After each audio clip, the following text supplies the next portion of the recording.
aí galerinha, beleza? Douglas Dark na área. E hoje galera, nós vamos fazer deck de goblins versus deck de esqueletos.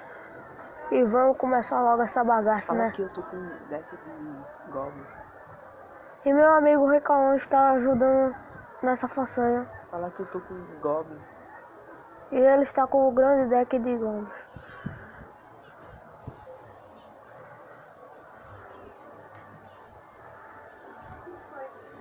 Galera, o bagulho tá louco. É galera, eu acho que o deck de esqueletos é bem mais apelão.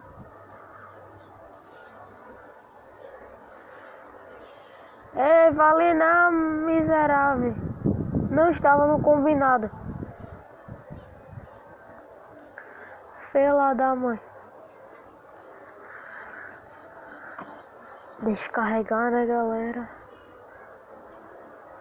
Vocês já estão vendo quais são as cartas que eu tô na mão. Galera, é 3 coroas agora.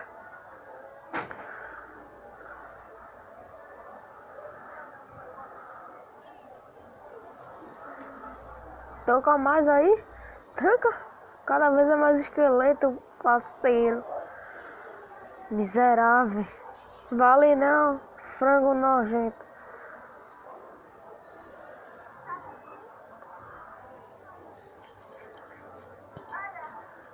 É, né? Tá querendo apelar, seu safado?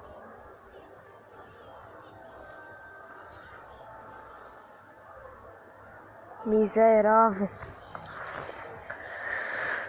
Descarregando, né, galera, o elixir, que agora tem que ser apelância total.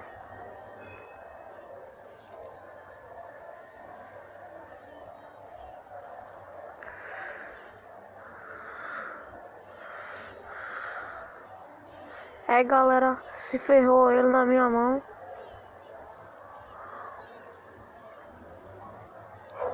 Ah, se lascou.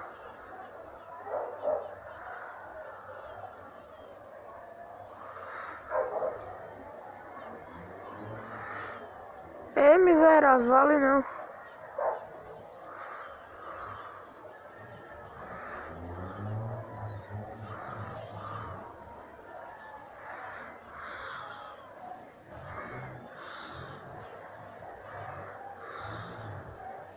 Frango nojento.